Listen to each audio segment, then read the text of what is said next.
You're tuned to viewer-supported television, KLVX, Channel 10, Las Vegas. Educational, informative, entertaining. Part of the public broadcasting service. Portions of the following program on KLVX contain material some viewers might find objectionable. Channel 10 does not recommend it for the very young or the immature.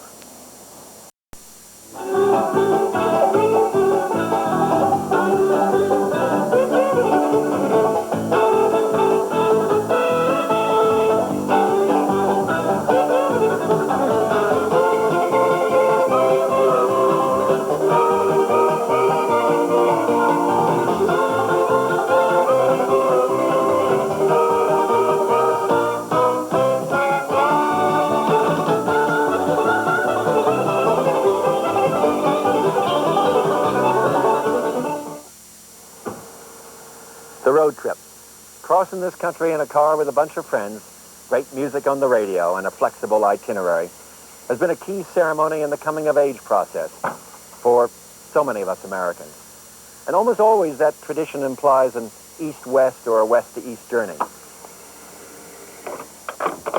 Well, this road trip is different. For a start, it's vertical, north to south, continuing along the central corridor of the U.S. And what's more, buddies Alan Schroeder and Jimmy Tingle are certainly past coming of age. Their journey isn't so much about male bonding as about the reaffirmation of a largely forgotten slice of America. Today, the journey continues from Alan's home state, Kansas.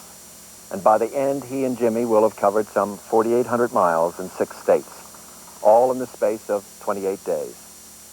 This is a dream journey for most of us, the ultimate American road trip on Travels.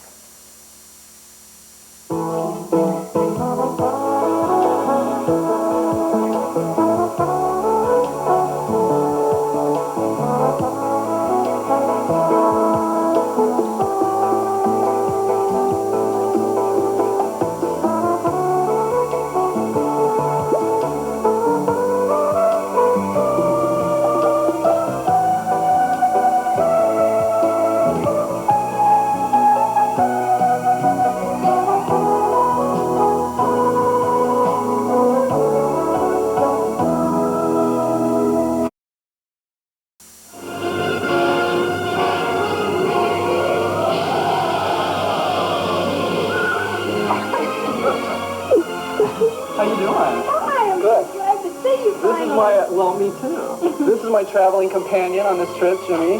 How you doing? My mom. Nice to meet you, Mr. Schroeder. My dad. Nice to meet you, Mr. Schroeder. Pleased to meet you, Mr. Schroeder. Alan's a fine traveling companion. No, he's done okay. He's a fine Scrabble player. Really? So come out and look at the car. Okay. Yeah.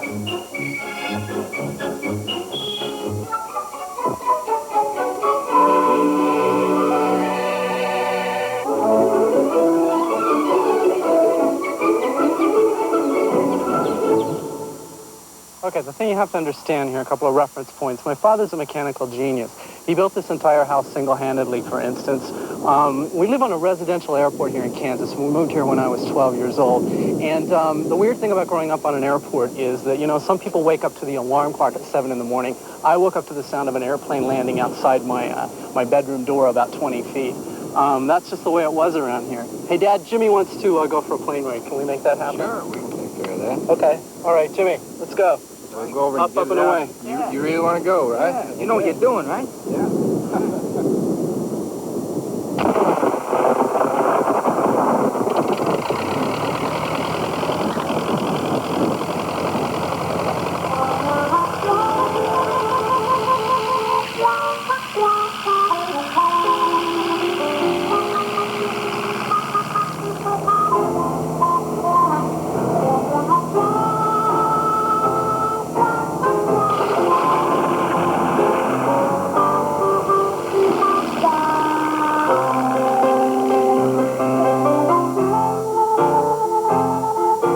Take a map of the United States and just fold it in half. The place where that crease falls is the route that we're going to be traveling. I always get on a plane in New York and I fly to L.A., but I don't really spend a lot of time in the middle. I mean, you know, I've been to big cities, but I've never been really out in the countryside. I've certainly never driven from Canada to Mexico. did drive from San Diego to Boston once. One of the pleasures of travel, I think, is that you have an opportunity to peek into people's lives, and it's a chance to kind of meet some people and hear what they have to say and pass along those stories.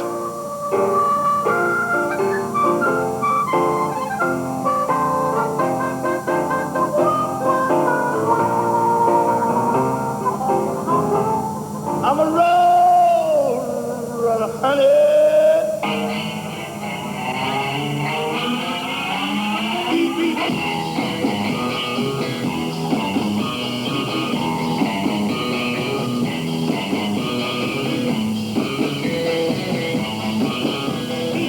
I see a couple of pawn shops there. Here's one. You can, money to loan, unredeemed pledges, Rosen, shotguns. Do you think we need a shotgun where we're going? Well, there are those who feel that it's not a good idea to enter the state of Oklahoma unless you're heavily armed. I'm not saying I'm one of those people, but there is that school of thought. Come on, let's race. Baby, baby, you and me. Yes, go.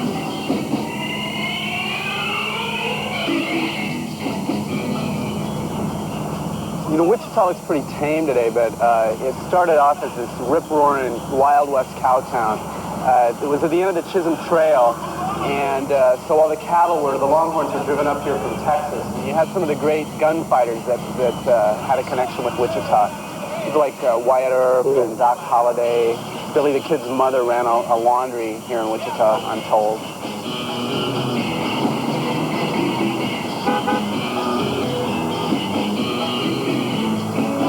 So there's a big abortion protest going on in Wichita this summer. Hundreds of arrests, all kinds of altercations. The court system is being clogged by these people. You know, people coming in telling other people how to live their lives.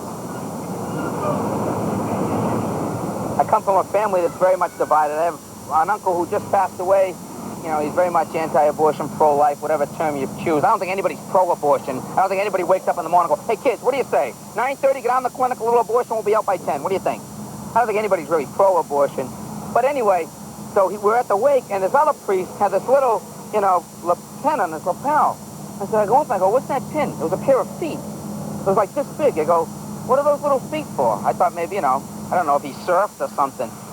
That's the size of a fetus at, you know, 30 days. I go, oh, thank you very much. Kind of like makes you think, you know. So I don't know what to do. I think the safest thing to do, Alan, is wear a condom. That way you definitely, no one's going to have an abortion, and it also prevents AIDS.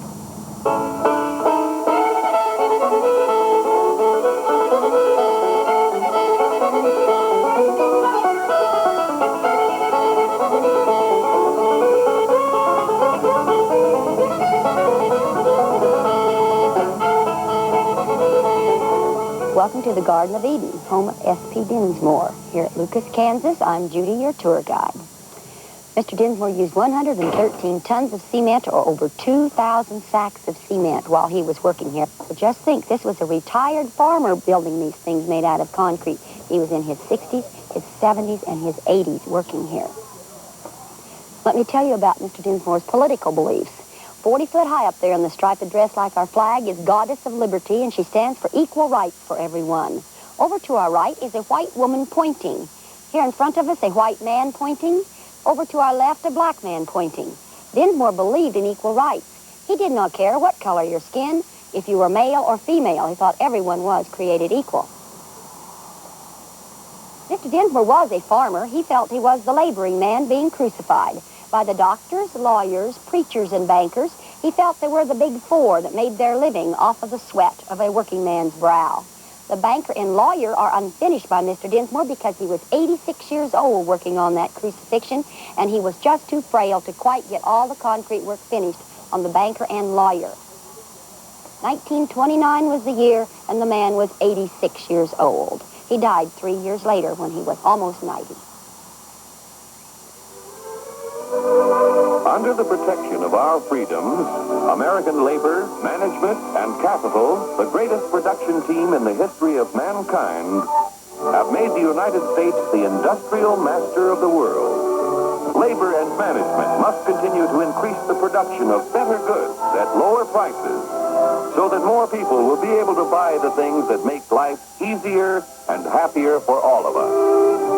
Then Joe will continue to be the king of the workers of the world. What relevance do these messages of Dinsmore have for us today? I think they all have a lot of relevance right now.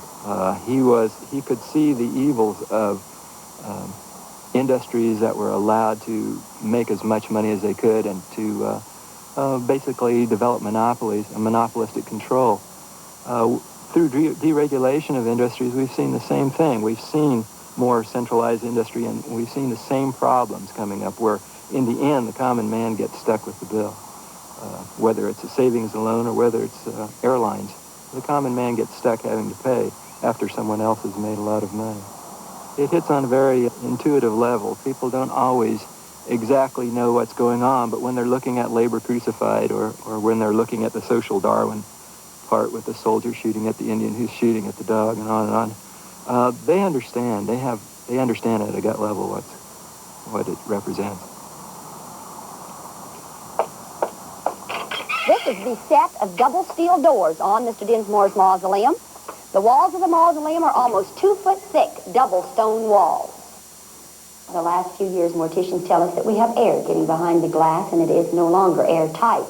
It stayed sealed. The glass stayed sealed for approximately 50 years, but the last 10 years or so, they think that we have air getting in there. So he is considered a mummy.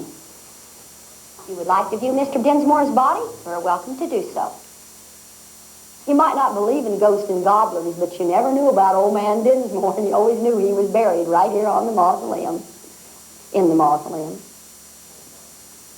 When you're ready to leave here, I would recommend following the vine-covered sidewalk here to the biblical part of the Garden of Eden.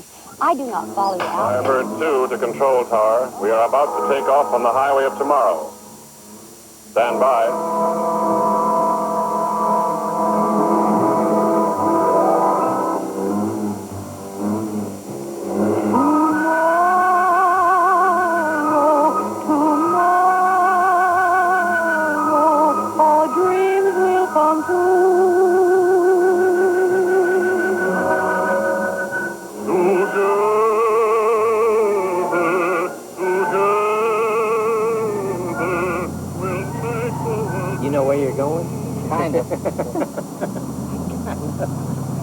That's what we did on the moon. You know where you're going, kinda. Yeah.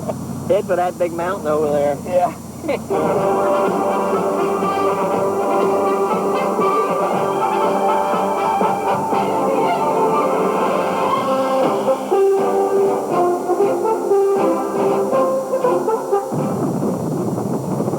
Fantastic.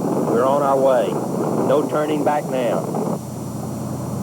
Charlie, is this a step down driving in this car from the Apollo 16? No, sir, man. This is a real antique, and it's a great pleasure of riding in this thing. We had a convertible on the moon, too. Did you really? Yeah, our little lunar rover. At least this thing's got doors on it. We didn't even have any doors on the moon. Back end kept fishtailing, and it was continuously bouncing around. Charlie and John had to have good seat belts. He took the ultimate trip. He went to the moon, and our puny little journey down the middle of the United States pales by comparison. So I guess meeting him puts us in some perspective.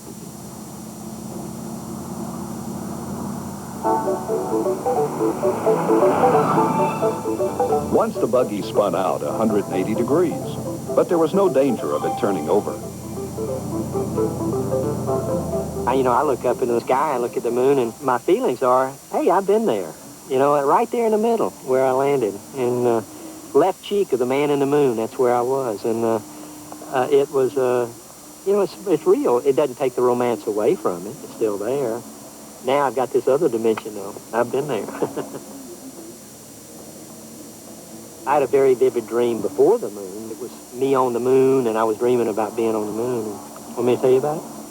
In my dream, John and I were in the car, and we were driving across the moon, and we came across this ridge top, and there was a set of tracks out in front of us.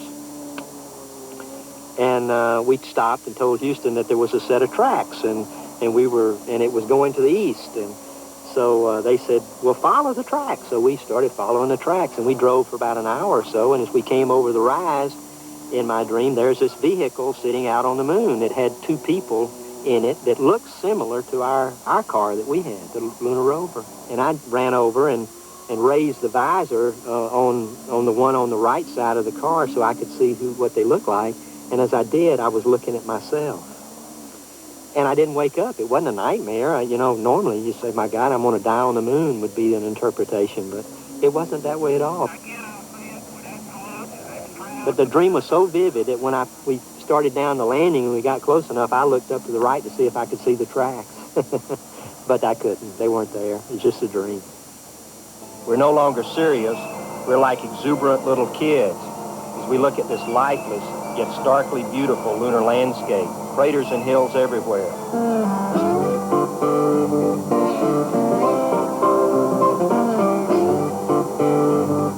It was a peak as an adventure of flying. It was an aviation ultimate. But the peak of my life was my encounter with Christ and my walk with God now, which lasts forever. And I've been walking with the Lord now for 13 years, and walking with Jesus is more important to me than walking on the moon.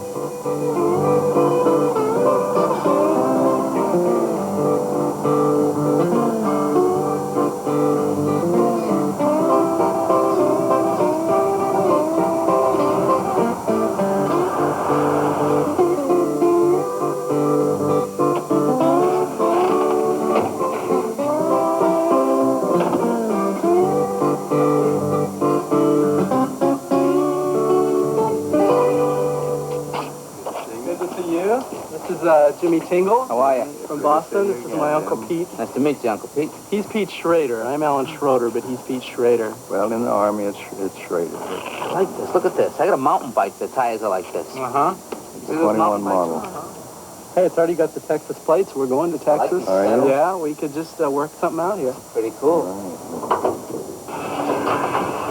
Oh, yeah, that's the 312. Yeah. That's a 312? 312. That was a very good engine. They used those on the T-Birds. Well, it overheats all the time very easily. We're dumping this thing in Mexico. We're not keeping this to the winter. Okay. If you find someone to buy it, this thing is history. My heritage on one side of my family tree is Mennonite, although I was not raised a Mennonite. My father left the Mennonite church when he was a teenager so he could fight in World War II. Mennonites are pacifists, and they don't believe in war, and they don't believe in military service. It's funny, I never really made the connection with myself, and only recently have I been interested enough to kind of pursue that connection somewhat. Today we're going to the farm of Dwight and Tammy Fleming, who are a young Mennonite farm couple who live outside Gossel, Kansas, and they've been named the Young Farm Family of the Year for the whole state of Kansas.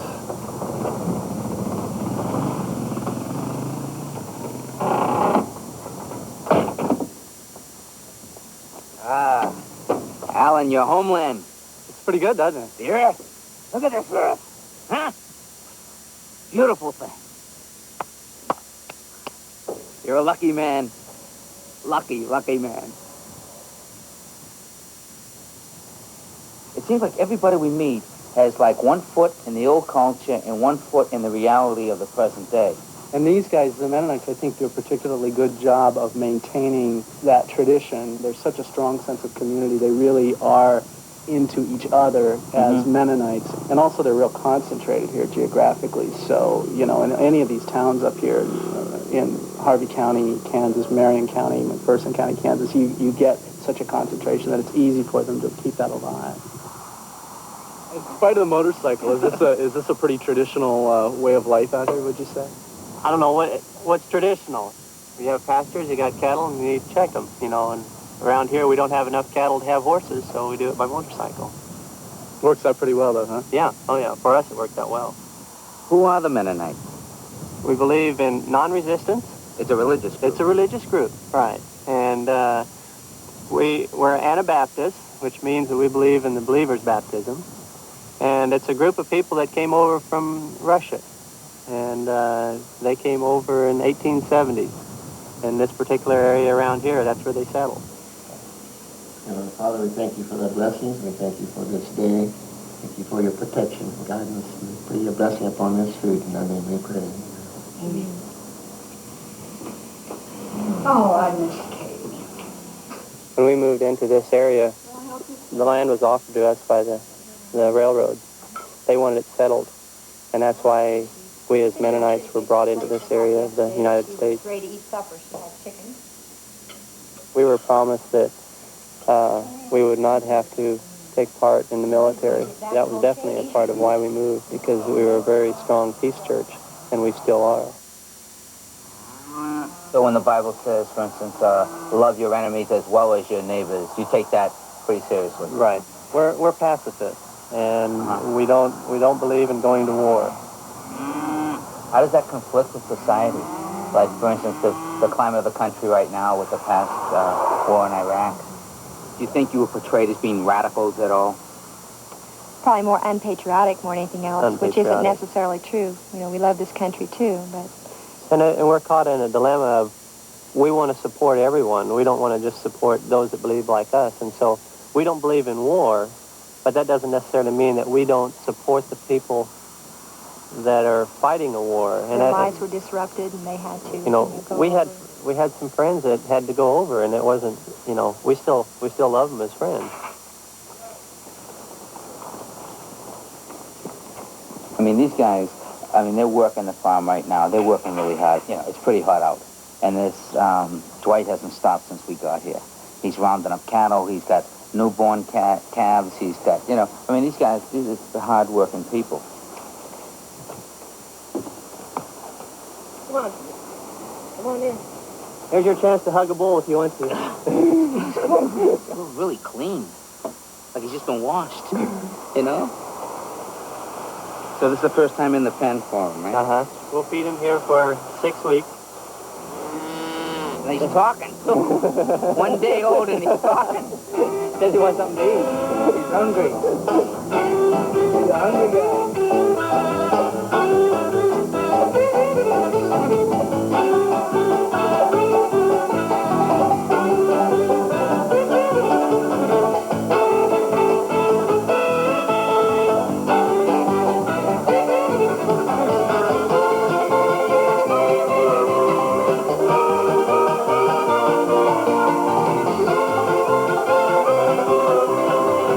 I am part of the consumer culture, and it's not something I wear as a badge of honor, but, you know, I've got my 2 VCRs and my 3 television sets and my CD player, and I enjoy those things.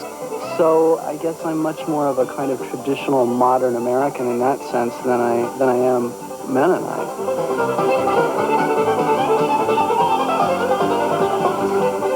Oklahoma is sort of an instant state. It's a state that was not supposed to happen because all of this was supposed to remain Indian territory forever. And little by little it was open to white settlement and finally became a state in 1907. Nothing to stay for, nothing to hope for. Homeless, penniless, and bewildered, they joined the great army of the highway.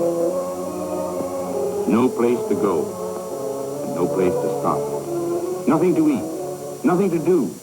Their homes on 4 wheels, their work a desperate... And of course, Oklahoma was famous in the 1930s for the Dust Bowl and the Okies that left this state and went to California in search of better times.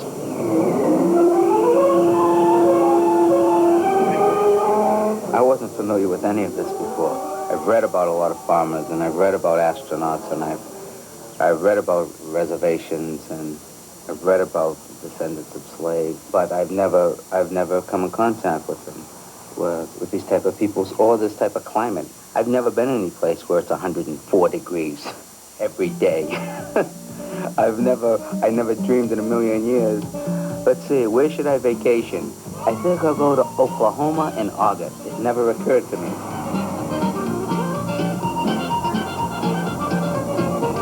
She wore glass slippers. She held her head up high.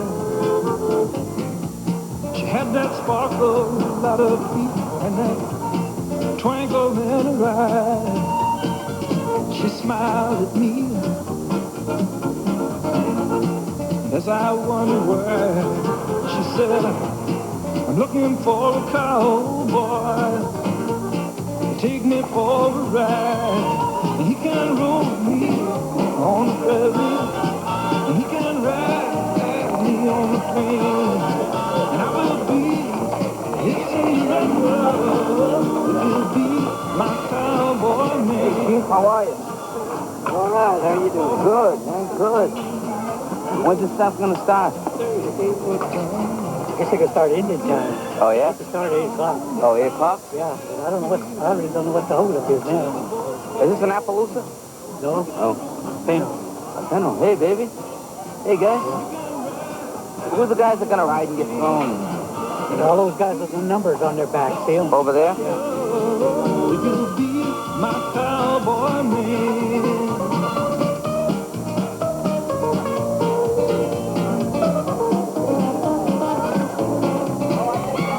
Yeah, those pups are big, brother. Those things are big. Oh, me. That's why I stay over I here. ain't never been no cowboy. Heaven knows I've tried. I'll be riding for my saddle, Cinderella by my side, and I can ride the rocket's red glare, the bombs bursting in air, gave proof through the night that our flag was still there. Oh, say does that banner yet wave o'er the land of the free and the home of the brave. Yeah. How about Qualifications for the Queen test, the selling most tickets to the rodeo, and they've gone out and done a fine job. Another contestant for the 1991 Frederick J.C.'s Rodeo Queen Contest is the daughter of Vaughn and Marcy Cannon. Cowboys and Indians, what do I think about that? I'd like to live in them days. It would have been real great. Well, back then, you know, it was gunslingers, and you had to watch your back all the time. Anybody's liable to shot you, you know. It'd have been tough just like this is. It's rodeo. If you get scared, you're going to get hurt. Because it clutters your mind. You're not thinking 100%. You've got to learn to take the fear and turn it into something positive. Take it, combine it with the adrenaline, and use it in a positive manner to make it work for you and not against you. And after your first few bullets that you get on, there's not any fear there, really. It's just an everyday deal. Bear down now, Jack. Be sticky now. A lot of hustle. Stand up down the road, get ready to get it up, better traction there, and go wrap it around. Once the center is weight, right. What a journey. What a journey. Rodeos. Never been to a rodeo. I couldn't believe it. I always had to fantasize about riding one of those big Broncos. Then I saw one. I think it's better just to watch. Everybody also keep your eye on Kurt Guile. Watch what he does. This is where the man earns his money. You might have thought he earned his money by having a sense of humor. Be aggressive, Tracy. He broke if you use it that way. 110, bull right now.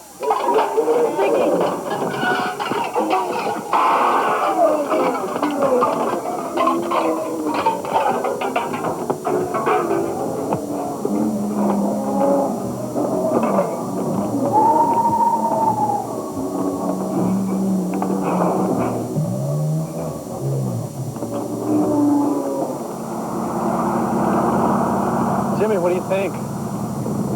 Pretty wild. Like I said, I'm trying to figure out how to describe it to people. How do you describe it?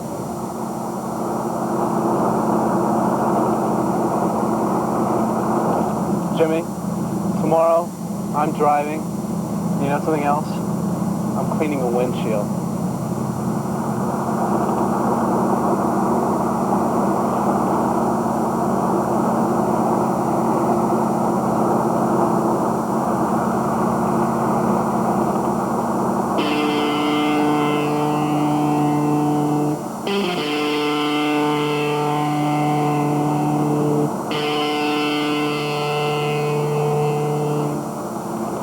Police in Milwaukee have now positively identified 5 of the 11 bodies whose parts were found in Jeffrey Dahmer's apartment. They expect positive ID on the others by tomorrow. Dahmer's confessed to killing them all. I'm Bob Hart, ABC News. Serial killers tend to be white men. They tend a lot of times to be mobile. There's usually a history of sexual abuse. I'm interested in serial killers. I read everything I can about these guys that blow away, 15, 16, 17 people at a time, and I find myself really fascinated by that.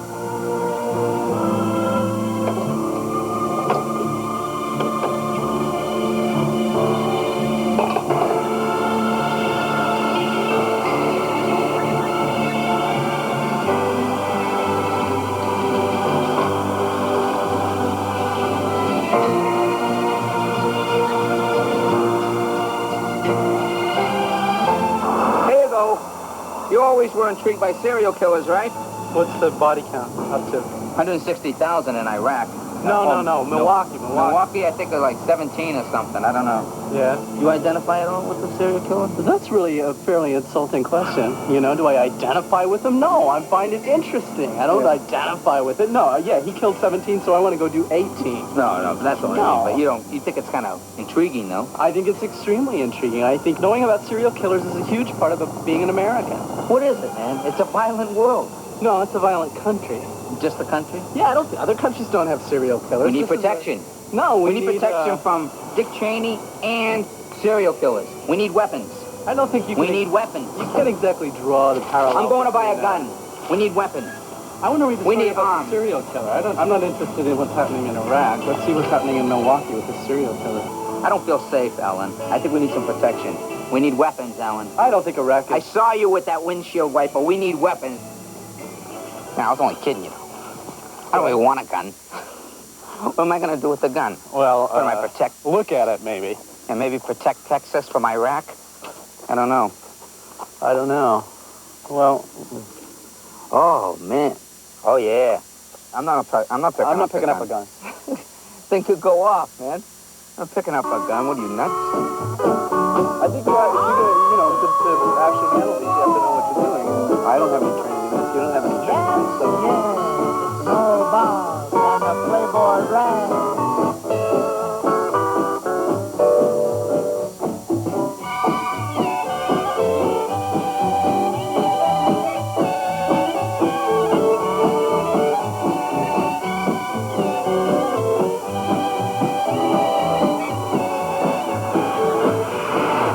Even though Texas is one of the 50 states, it really is a separate country. And when you travel in a different country, I think it's always a good idea to get a native guide. As we cross into Texas, we're going to be meeting Billy Porterfield. He's a Texas journalist and poet who's lived all over the state of Texas, knows it like the back of his hand. He loves to interpret the Lone Star State to those of us who have the misfortune of being from somewhere else.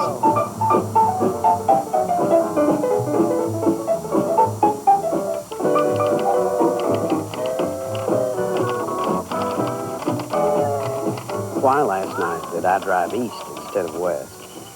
Was it a yen to leave all this? Whatever. It never works. Always come back. There's something in the elements out here.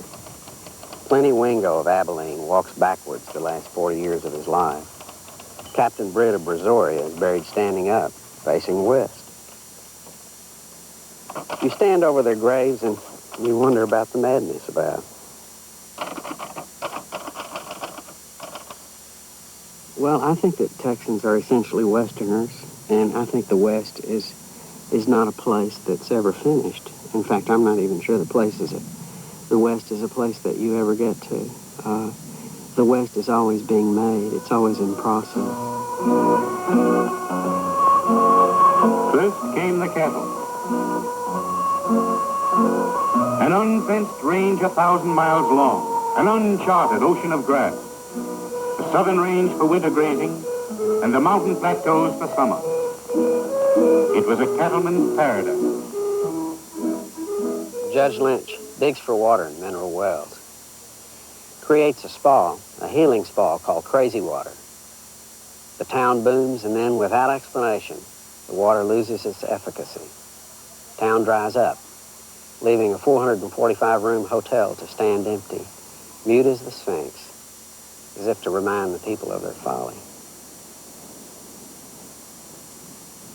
It flourished a lot back then in the 20s and 30s. We had trolley cars here.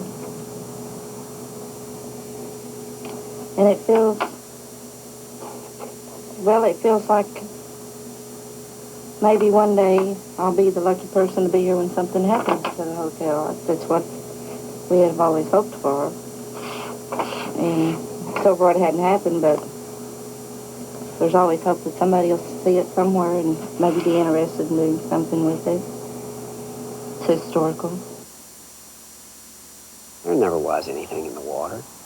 It was all in their heads. Everything in the vast daydream of Texas is an illusion. What you see is not there of its own accord. It's put there, it seems, by an unseen hand, as if God is up to something, now playful, now malevolent.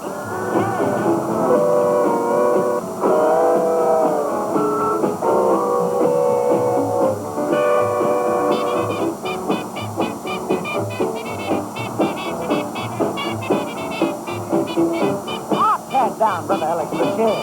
Yeah.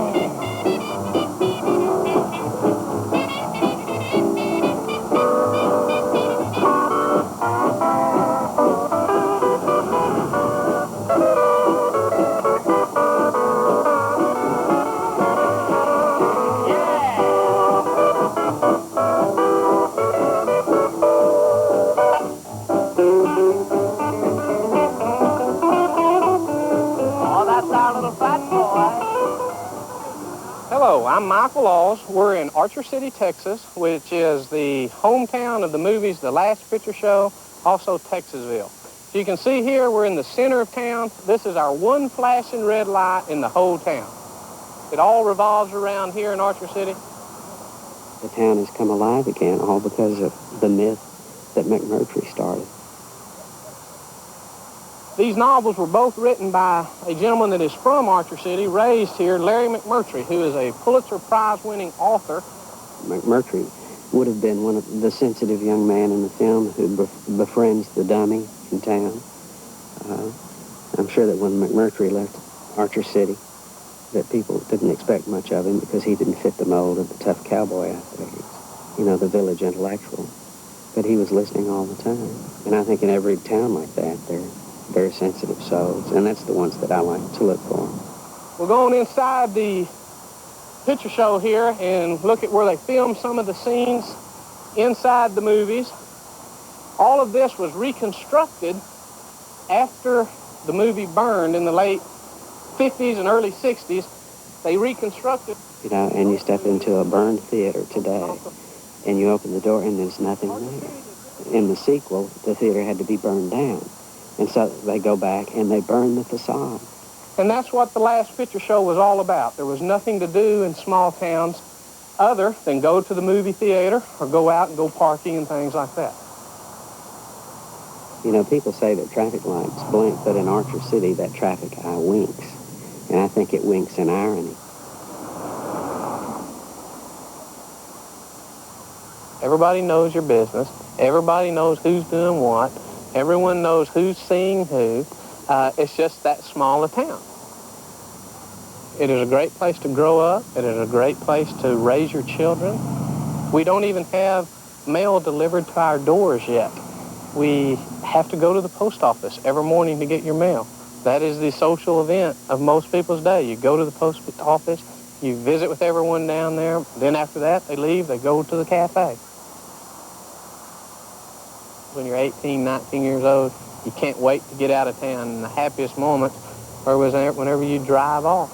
And then here, usually about 10 years later, they'll probably end up back here, same deal, start raising their children in a small town.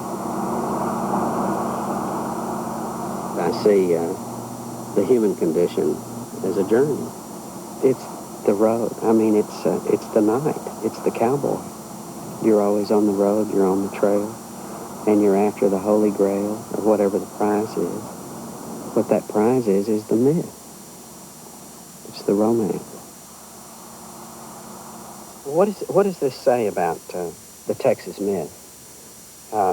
Because much of it was founded on being wealthy. Well, don't you think like vulgar rich guy? Don't you think like all myths, it can be pierced? I mean, the fact is, before the oil boom, we were a poor state, contiguous with Mexico. Well, Danny, do you think that personal wealth is essential to the Texas Mid? I mean, here you're broke now, and John Connolly's gone broke. I mean, there are many powerful people in Texas who don't have it anymore. What did you do with your money? I put it in the stock market. I put it in housing. I put it in education for the kid, in braces, but I also put it in a trip to Italy, and I also put it in private schools in Ojai, and I also put it... a lot of clothes. I did buy a lot of damn clothes, didn't I? You looked wonderful. What did you say, looked? Yeah. That's terrible, wasn't it? It certainly was terrible. It certainly was terrible. I hope it was inadvertent. You're just thinking about me being a poor little... What, a poor little match girl? It's not that bad. I thought I was watching my capital, but doesn't take long when oil crashes. And you've been spinning it at a heavy rate. Doesn't take long at all. It's not In the kitchen, my stove was blazing hot. Coffee was boiling in the pot. It all comes together in Austin, a city of bubbas and goat ropers to the south, professors and mystics to the north. But as always, a honky-tonk is only a Saturday night away. Right on the hot stove was the pots and the pans. I said that's hot enough to have a shower. You drank hot coffee right from the spout. He ate the raw meat right from... All right, so at this time, I'd like to welcome y'all the Broken Spoke, the last of the true Texas dance halls, and damn sure proud of it. Yeah. All right. I tell you one thing. We ain't fancy out here, but we darn sure our country. That's the way we're going to keep it. We're not getting none of them hanging fern baskets on our ceiling. None of that stuff. None of that Pierre water out here either. And when you go up front and order you a hamburger, don't ask for no Grey Poupon. You're getting muffed at the spoke, yeah.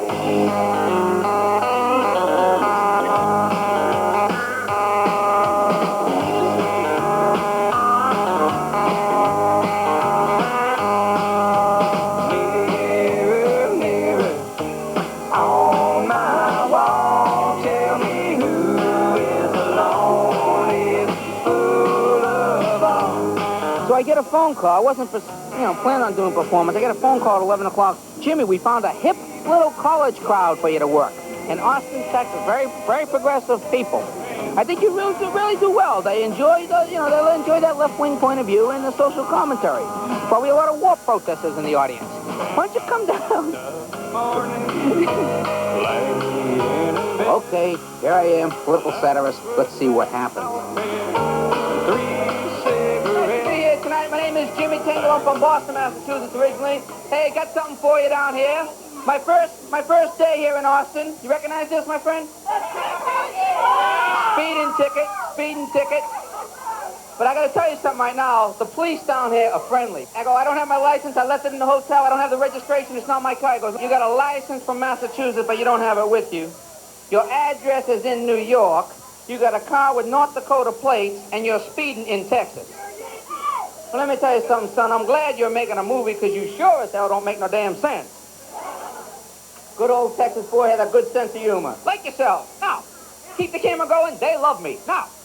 All right, look, I've been doing comedy about 11 years now, and I know certain things have to go into making a successful comedy show. It's very difficult to open up for bands or music because they're not expecting you. They're expecting the band or the musician. I don't mind putting a quarter in a meter and essentially renting out. Let me get rid of this hat because it's distracting me. Thank you very much, pal. I don't mind putting a quarter. Oh, it's a beautiful hat. It just doesn't belong on me. I look like Yukon Cornelius with it on. You have to have an audience that kind of identifies with you, and you have to have their attention. For 15 minutes, that's a good deal. Any liberals out there tonight? Let's hear for the liberals. All righty. What's your name now? We need to sing Lukenbach, Texas. All right. He's going to sing Lukenbach, Texas. There you go. No, not yet. What? I got 2 minutes. 2 minutes, pal. Thank you very much, brother. I just like to say one more thing in closing. I was watching Bush, right? Telling us our lifestyles were at stake in the Middle East. So I'm going, well, what are our lifestyles, really, folks? I mean, what is it that we worship? Oh, man. I love the part when they're going, get off. It wasn't like, you know, the show's over. Okay, Jimmy, ready? Get off now. We're going to start the goddamn music. People want music. I can take a hand, folks. Thank you very much. You've got a wonderful audience. I must say one thing in closing. This was not my idea to begin with. Thank you very much. He's going out the back. Get him.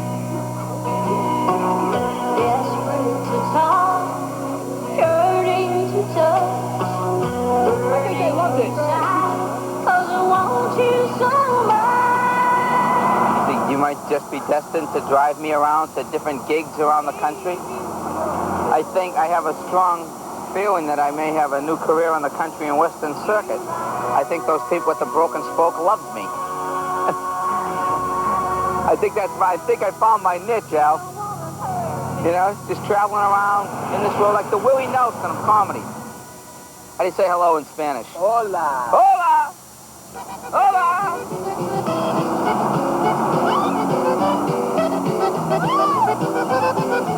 Al alba.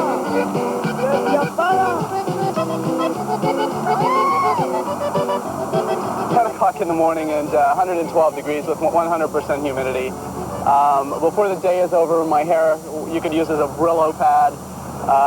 I'm telling you, it's hot down here. It's hot. Welcome to hell.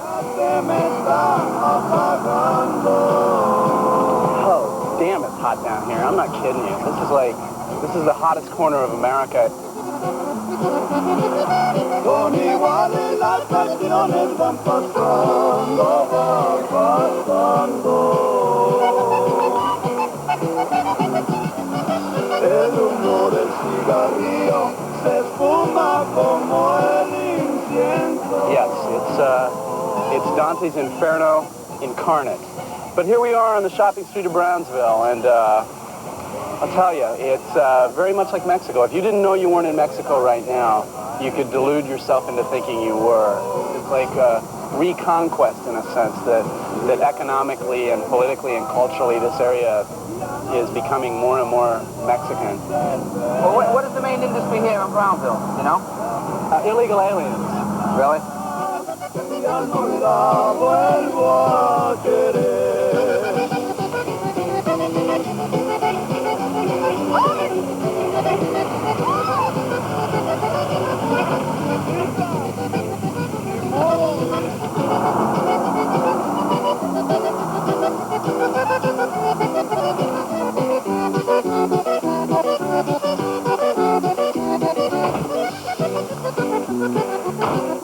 El humo del cigarrillo se espuma como el incienso. So, Rogelio, this is the river, and that's Mexico. Exactly. This is, again, one of the major crossing points of people as they're traveling from south of the border to the United States. So, what kind of numbers are we looking at of crossings of this river? Fiscal year of 1990, we had about approximately 1.2, 1.3 million apprehensions by Border Patrol of individuals coming over, 90% of those being Mexicans, 10% being what they call OTMs, other than Mexicans, which are Central American. Are they modern-day pilgrims to you? I would say so. I say people who are still looking for a better way of life, who are looking for a good education for their children, who are trying to provide just the basics of necessities for their children, their families. So yeah, I would compare them to modern-day pilgrims, individual sojourners, people who are looking for that particular moment when they can enjoy, what they're supposed to be enjoyed doing. Mi nombre es Mario Roberto García, soy de Honduras. Pues allá en nuestros países, el río Bravo tiene mucha fama, bastante fama porque un montón cuentan que es peligroso la pasada y todo eso. Pues pensando en eso siempre uno le da temor, pero sí lo pasa. I've talked to many of undocumented workers, Mexican, Central American, who once they get here, the first moment they get into any kind of altercation with either Border Patrol or INS, put in detention, or meet some kind of local law enforcement, after that sort of moment of interaction, their comments were, this is not what we thought it was going to be. It's different. We're not as free and as mobile as we thought we were going to be. Sometimes even saying I should have stayed back home. But then again, the economy is the critical point. The fact that they can gain some employment there's some hope for them, send some money back to their countries and continue to make a living, at least keeping their families alive.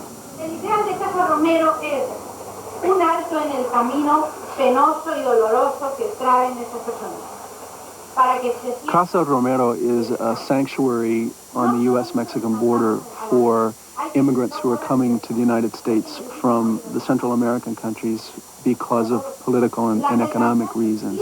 They've had a very difficult journey to get to this point, to get to Texas, and their difficulties will continue as they adjust to life in the U.S.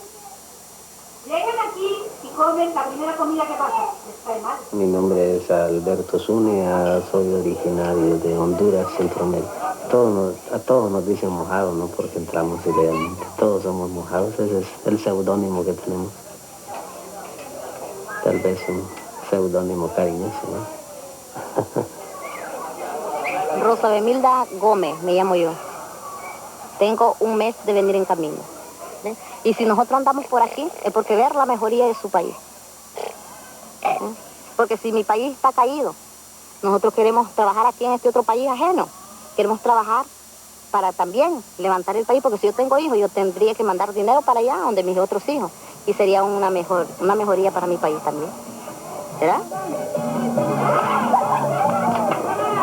I mean, this is America, and America is made up of all of these disparate, weird, contradictory parts, and to me, it's all part of the mosaic, and that's what's wonderful about America.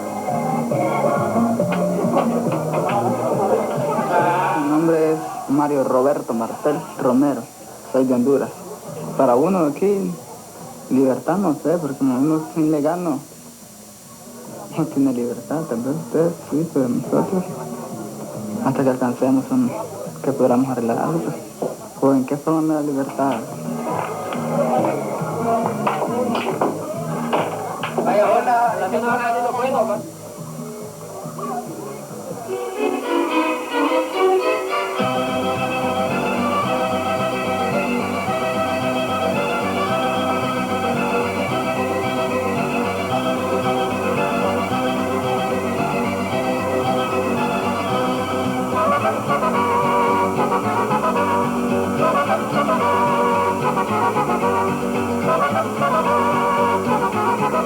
All of Mexico lies at your feet.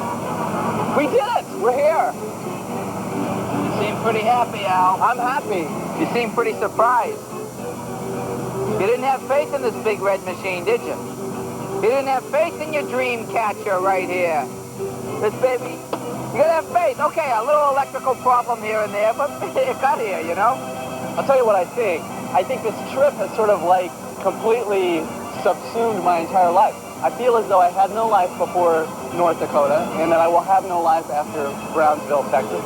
It's sort of like, you know, I've entered a new dimension almost, that we're here, and we've always been here, and we always will be here, and I'll never get out of this car, really. It's weird, isn't it?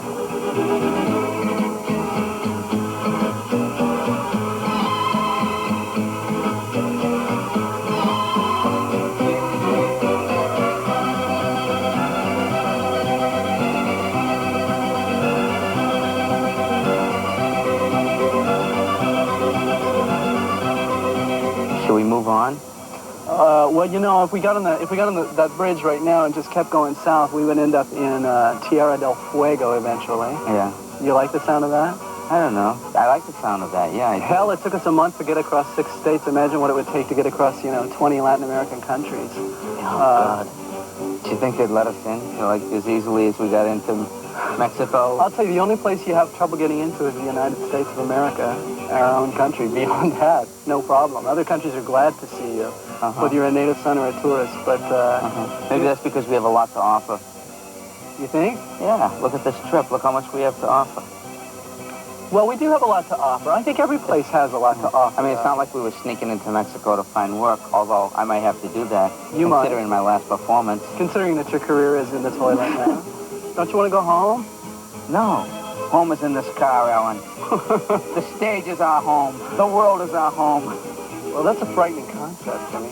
What do you mean? I mean, this car is our home. What do you want to go, teach? Well, how boring. Yeah. The open highway. The call of the yellow line. Come on, the beckon of the red light. Come on, where's your sense of spirit? Where's the pioneer in you? Look, we got a glove compartment. What more do you want? We're out of money. That's a good point. We got to sell this thing. We got to sell it. We have to sell it. We got to raise some capital. Otherwise, we don't go home. Anybody around here got a couple of bucks? I don't know. Hey, you want to buy a car?